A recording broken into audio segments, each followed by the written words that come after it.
En este espacio queremos compartir con ustedes nuestros libros, novedades, autoras y autores, pero sobre todo queremos estar cerca de ustedes, las lectoras y lectores. Los dejo entonces con los libros de siglo. Trabajo en la área digital, algoritmos y de desigualdades en América Latina. Es una de nuestras novedades, más o menos recientes de este 2025. Aquí se los muestro la colección de Sociología y Política. Y este libro lo escribió Juan Pablo Pérez Sáenz. Él es sociólogo e investigador de la Facultad Latinoamericana de Ciencias Sociales, Flaxo. Y bueno, su trabajo ha contribuido a repensar el desarrollo, la desigualdad y el trabajo pues desde una perspectiva latinoamericana, ¿no? Que es algo que buscamos mucho en siglo XXI, entendernos un poco también en nuestras realidades hermanas y diferenciadas. Y bueno, y este nuevo libro propone una lectura crítica del capitalismo digital, examina cómo la inteligencia artificial, las plataformas, el teletrabajo, pues están reconfigurando las relaciones laborales en América Latina. Juan Pablo, qué gusto me da verte virtualmente al menos y que estemos aquí con nuestros públicos lector. Entonces, quería comenzar preguntándote, bueno, tú afirmas que casi que estamos dejando atrás el neoliberalismo y entrando en una nueva etapa que tú llamas digitalismo, ¿no? ¿Cómo podríamos decir que se configura este nuevo orden y por qué es tan importante nombrarlo? Bueno, yo creo que hay un cambio fundamental en términos de lo que llamo la transición del neoliberalismo al digitalismo y tiene que ver con el elemento central del neoliberalismo, tanto de su doctrina como de las políticas que inspira, que es el mercado. ¿Ok? El neoliberalismo, y en concreto Hayek, nos dijo que al mercado no lo entendemos porque es indescifrable. Bueno, hoy en día con las tecnologías digitales, ¿ok? Esa cosa cambió. Las plataformas a través de los algoritmos descifran los mercados y más aún, diseñan mercados. Entonces ahí tenemos un cambio absolutamente radical y fundamental. ¿Ok?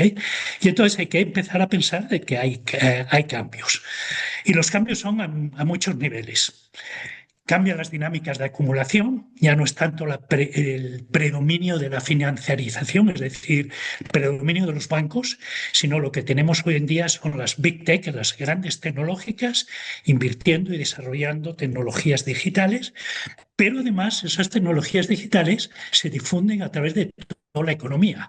O sea, hay una digitalización de la economía. Entonces es un primer cambio a nivel de las dinámicas de acumulación.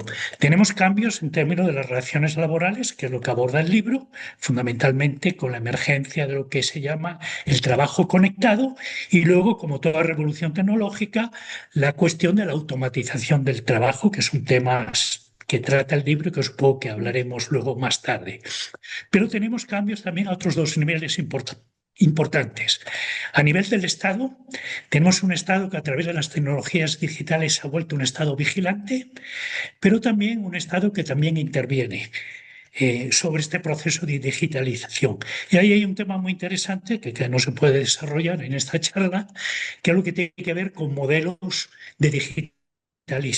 Y ahí se opone un poco un modelo de mercado, que sería el modelo de los Estados Unidos, con un modelo donde lo que prima es la regulación estatal, que sería el modelo chino, que son las dos grandes superpotencias en competencia sobre la digitalización. Esto trae otro tema, ¿no? Que es lo que tiene que ver qué es lo que está pasando a nivel mundial y en términos de geopolítica. Hoy en día tenemos un conflicto, tenemos tensiones en términos geopolíticos que tienen que ver fundamentalmente con la tecnología digital. Y finalmente me voy a lo cotidiano. Creo que hemos pasado de lo que sería la gubernamentalidad neoliberal a una gubernamentalidad nueva que es la algorítmica. Estamos vigilados por los algoritmos. Y además configuramos toda nuestra cotidianidad en términos de las ventajas que nos da la tecnología digital a través del teléfono inteligente, ¿no? Entonces, si queremos movernos en un carro, echamos manos del Waze, con un problema que es muy serio, porque al abusar de ese tipo ¿cómo se llama?, de programas, estamos perdiendo nuestra capacidad de podernos orientar.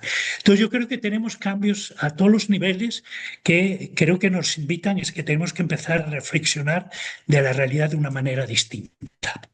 Justo mi siguiente pregunta tiene que ver con este final que hiciste de la cotidianidad, ¿no? ¿Qué implica que sean los algoritmos los nuevos gestores invisibles del trabajo? O sea, ¿cómo cambia eso nuestra experiencia justo cotidiana en la vida laboral? Bueno, lo que estamos es esto se llama, ante un auténtico dilema, ¿no? Que es un dilema que tenemos que resolver no cada día, sino prácticamente cada minuto, ¿no? Es, ¿me conecto o no me conecto? Claro, si no me conecto, me quedo fuera, ¿no? Porque no puedo, no estoy utilizando la aplicación y en el fondo voy a acabar siendo un marginado de esto se llama, de la sociedad, ¿no? Es en alguna manera me, me conecto, luego existo, ¿no? Es en lugar del cogito ergo sum, me conecto, luego existo. Pero el gran dilema con eso es que perdemos autonomía. Y yo creo que ahí tenemos una de las cuestiones más importantes en términos de política cara al futuro. Estoy pensando en medidas que se están tomando en distintos países, en concreto aquí se quiere tomar en Costa Rica, que es el prohibir los celulares en los colegios Ay, para que los muchachos dejen de estar conectados. Bueno, lo de prohibir, creo que nunca, esa debería ser la última solución, ¿no? Creo que lo más importante que hay es que tenemos que empezar a educar a las nuevas generaciones en el uso de estas tecnologías, ¿no? Y eso me parece que es muy importante porque nos están configurando la vida de cada día, nos están configurando la cotidianidad. Y ahí creo que tenemos un gran reto. O sea, no desconectarse, pero saberse cuándo hay que conectarse y de qué manera hay que conectarse. Creo que estos son los grandes retos. Hay algo que se dice en el libro que es no a la perdón, sí a la digitalización, pero no al digitalismo. O sea, diferenciar las dos cosas. claro, y creo que es esencial empezar con la juventud, ¿no? Porque quizá todavía las generaciones más bisagras tenemos la oportunidad de, pues, de decir, ah, ya me conecté demasiado o haber aprendido de otra manera, ¿no? Pero creo que las juventudes están 100% inmersas, ¿no? Y son complicadas. Y justo, bueno, en tu análisis de plataformas digitales, teletrabajo, planteas que las tecnologías no distribuyen el poder, sino que lo concentran, ¿no? O sea, podríamos pensar que habríamos pensado que había una utopía, una pangea con con lo digital, ¿no? Como una oportunidad para todos y todas, pero en realidad, pues me parece muy interesante, ¿no? Que el poder, de acuerdo a tus análisis, no se distribuye, sino que se concentra. ¿Quién podríamos decir que gana y quién pierde en esta lógica? Bueno, yo creo que quien gana, por supuesto, son las llamadas grandes tecnológicas, ¿no? Las big tech, ¿no? Si uno ve las fortunas que tienen eso, los que llaman los tecnovarones, son realmente algo que se nos escapa de la mente, ¿no? Son fortunas que pueden ser superiores al PIB de ciertos países, ¿no? O sea, algo absolutamente inconcebible y es gente con un poder increíble.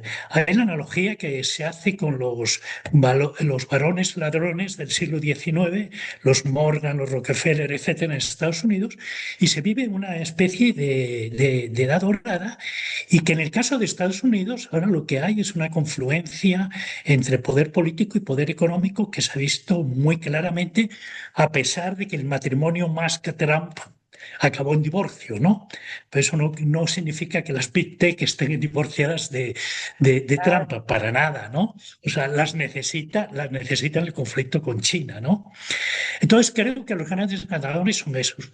El perdedores, pues yo creo que somos la gran mayoría porque si, si antes, digamos, si hace 40 o 50 años el elemento crucial para entender las dinámicas sociales y económicas y políticas era el Estado, posteriormente con el neoliberalismo fue el mercado, hoy en día es la tecnología y la tecnología se nos escapa. Y en concreto en América Latina, el papel de las grandes plataformas es totalmente marginal, ¿no? Es que justo No hay prácticamente grandes plataformas en América Latina, excepto la Argentina de Mercado Libre y que algunas justamente brasileñas. Mi siguiente pregunta era eso, ¿no? Estamos hablando como de un mundo muy global, concentrando el poder ya a nivel, o sea, como un nivel mundial, ¿no? No es una cosa más local. Entonces, ¿cómo podríamos decir que afecta la digitalización el trabajo en América Latina, ¿no? Y cuáles son esas desigualdades estructurales, ¿no? De las que hablas. Eh, Bueno, América Latina hay que tener claro que la inserción en todo este nuevo orden de digitalismo pasa fundamentalmente por los usuarios, ¿no? Por las personas usuarias, lo cual no significa que es una inserción pasiva, porque la información que dan los usuarios a las grandes plataformas es absolutamente fundamental. ¿Ok? Entonces, pero no tenemos grandes empresas. Ahora tenemos un proyecto que me parece que es muy interesante, que es el de la inteligencia artificial latinoamericana que se está haciendo en Chile, el LATAM GPT, ¿no? Que supuestamente sería lanzado este año o comienzos del año que viene y que implica una primera incursión de América Latina en el digitalismo, no solamente a partir de usuarios, sino también a través de empresas. Y otra área importante en términos de empresas, donde América Latina creo que ha tenido un gran desarrollo, son en las financieras, las fintech, las financieras tecnológicas, ¿no? Ahí es probablemente una de las regiones donde hay mayor desarrollo de fintech. Okay. Ahora paso a la cuestión de las desigualdades. La, la pregunta en alguna manera sería, ¿todas estas tecnologías van a servir para reducir o no las desigualdades? ¿Ok? Bueno, hay desigualdades digitales per se. ¿Ok? Esas desigualdades digitales per se más conocidas son las famosas brechas tecnológicas. La brecha de conexión, la brecha de uso, no todo el mundo tiene la misma capacidad de uso de esas del Internet, porque estamos hablando de eso, de la conexión en Internet, del uso en Internet, y luego también lo que se llama la brecha de beneficios tangibles. No todo el mundo saca los mismos beneficios de estar conectado en Internet. Y vienen nuevas tecnologías a través de la inteligencia artificial. Entonces ahí tenemos esas desigualdades per se que son digitales. Pero creo que lo más importante es que las desigualdades digitales se materializan y se concretan a través de desigualdades ya existentes. Y creo que el ejemplo más claro nos lo ha dado la pandemia con la educación. Se ve muy claramente las diferencias que ha habido entre los hogares de altos recursos con miembros estudiantes de esos hogares que trabajan, que estudian en colegios privados y que tuvieron acceso a las tecnologías digitales y que por tanto la pandemia no implicó pérdida de tiempo escolar. Y esto lo comparamos con los hogares de bajos recursos, con mala conexión, que van a establecimientos públicos donde esto se llama, no existen ese tipo de tecnologías o tecnologías muy limitadas. Y ahí vamos a ver una gran desigualdad dentro de unos cuantos años. ¿Qué es lo que tenemos ahí? Tenemos ahí un nudo de desigualdades. Desigualdades de ingreso, desigualdades digitales, desigualdades educativas.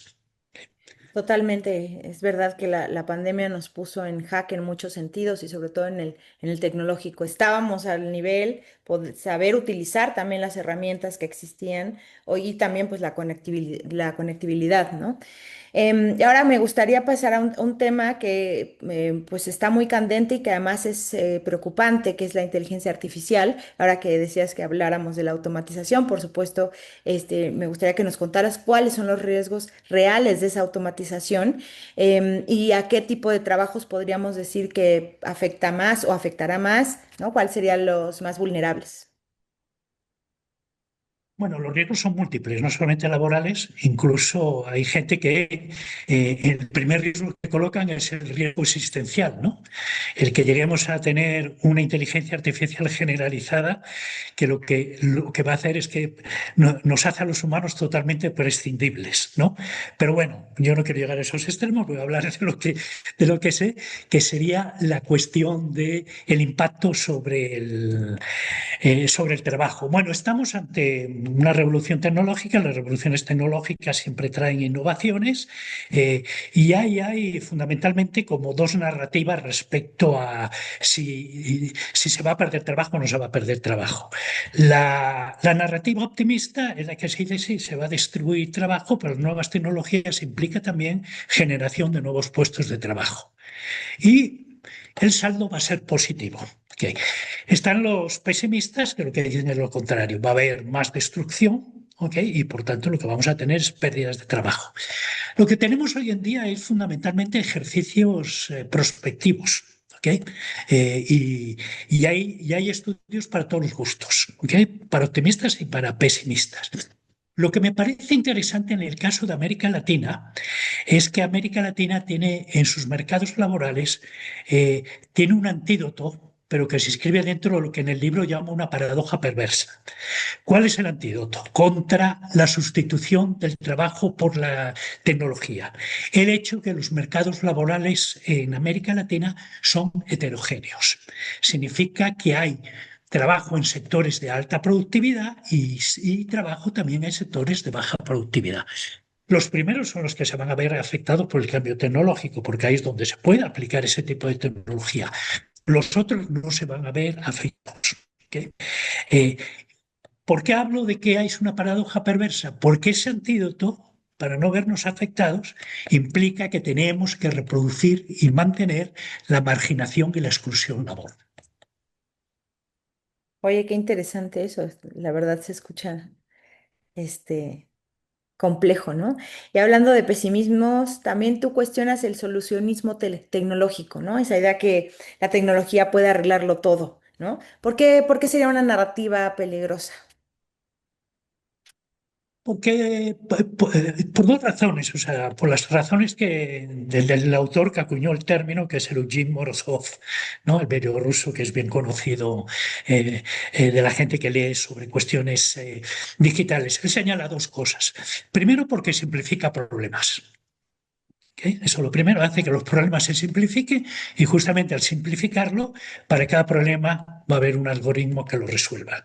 Y sabemos que desgraciadamente los problemas no son simples, ¿no? ¿Ok? Si no, no estaríamos donde estamos, ¿no? Si las cosas fueran mucho, mucho más simples. Y lo otro porque al ofrecer soluciones, además con todo el fetichismo tecnológico, ¿no? de los algoritmos, está excluyendo lo que podría ser verdaderas soluciones, es decir, soluciones que realmente tomen los problemas por su complejidad y que sobre todo indaguen sobre las causas de los problemas y no tanto sobre los efectos.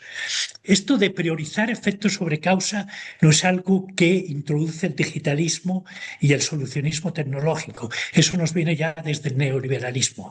Y aquí hay algo importante de la primera pregunta que tú me hiciste, que creo que es importante complementarlo, es que la transición del neoliberalismo al digitalismo es una transición que lo que llamo es no rupturista, en el sentido que hay elementos del neoliberalismo que perduran y perviven con el digitalismo y son refuncionalizados.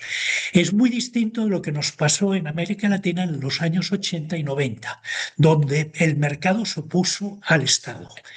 Todo lo que era malo era Estado, todo lo que era bueno era mercado. ¿Okay? Hoy en día no tenemos esa confrontación entre mercado y tecnología. Entonces, justamente siguiendo la lógica del neoliberalismo, el solucionismo tecnológico lo que nos habla es fundamentalmente de efectos, pero no nos indaga sobre las causas. Y es muy difícil resolver problemas sin conocer las causas. Pero tenemos el gran fetichismo tecnológico. O sea, Claro. ¿quién le va a discutir a la inteligencia artificial? Ese es el problema, ¿no? Es como el control laboral a través de los algoritmos. Antes un trabajador o una trabajadora podía discutir con el supervisor o con la supervisora. Hoy en día no se puede discutir, porque con quien hay que discutir es con un algoritmo. Claro. Bueno, y justo en digamos, para ir haciendo una especie de conclusión, pero por supuesto, nada de spoiler, vamos a invitar a leer el libro, pero digamos, ¿qué escenarios posibles ves para el trabajo en América Latina, ¿no? O sea, ¿Qué ves y qué podríamos hacer como sociedad para contribuir a que no se exacerben las desigualdades que ya tenemos y que están también en la parte tecnológica? Bueno, lo primero decir es que estamos, por supuesto, tenemos ante un orden global. Entonces, claro, digamos, lo que se haga en América Latina, por supuesto que es muy importante, pero si no se hace en otros sitios y sobre todo en los sitios donde el digitalismo está más enraizado, como es Estados Unidos o China, eh, lo que se haría aquí no tendría tanto efecto como pudiera tener. Yo creo que hay como dos grandes desafíos, ¿no? El primero es el que tiene que ver con el trabajo conectado, que aparece a través de las plataformas digitales, porque lo que tenemos es un gran reto, ¿ok? Que es evitar de que estos nuevos trabajos que vienen signados por la precarización, y de nuevo la precarización no es algo del digitalismo, es una herencia del neoliberalismo, pero el digitalismo lo profundiza. Y el gran peligro que hay con eso es que, independientemente del peso que pueda tener este tipo de empleos, si estos tipos de empleos se constituyen en un referente del mercado laboral, a través del solucionismo tecnológico, del fetichismo tecnológico, esto se llama, la consecuencia va a ser de que, después de todo, la precarización no debe ser tan mala si está asociada con tecnología de punta. Si, si la precarización va asociada a la inteligencia artificial, no tiene que ser tan mala. ¿Qué significa eso? Estamos naturalizando la precarización. Esto implicaría, en términos de derechos laborales, un retroceso al siglo XIX o al XVIII. ¿Ok? Entonces, me parece que es fundamental evitar eso. Evitar de que se naturaliza la precarización y que se empiece a regular las relaciones. Y ahí yo creo que hay una iniciativa, ahí ustedes en México están a la cabeza de América Latina con las reformas que se han hecho a la Ley Federal del Trabajo. Y creo que son ustedes un referente para otros países, que esa es la vía a seguir. Y la otra cuestión está en la paradoja perversa. Es decir, la gente que está protegida de la automatización porque está infradigitalizada. Bueno, no significa que tengamos que reproducir la infradigitalización. Lo que tenemos que hacer es, por supuesto, transmitir saberes digitales a esta mano de obra que está excluida. El problema es cómo, y aquí yo creo que es donde, como cierto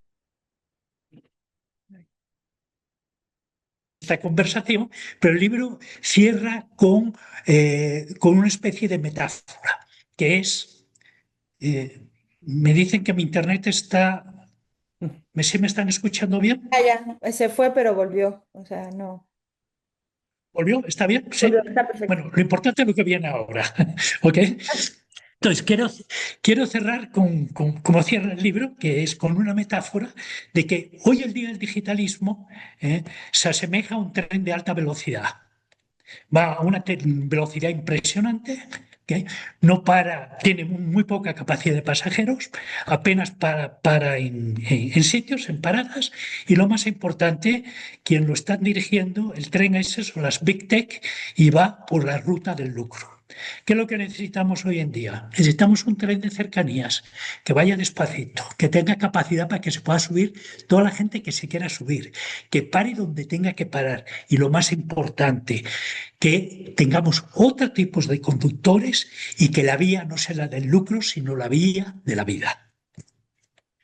Ay, Juan Pablo, pues ha sido un placer conversar contigo. Les pongo por aquí a las y los lectores. Aquí en México ya está en todas las librerías distribuido Trabajo en la Era Digital, Algoritmos y Desigualdades en América Latina. También lo pueden encontrar en todas las plataformas de ebook si quieren empezar su lectura y muy pronto pues estará en otros países. Muchísimas gracias, Juan Pablo. Bueno, muchas gracias.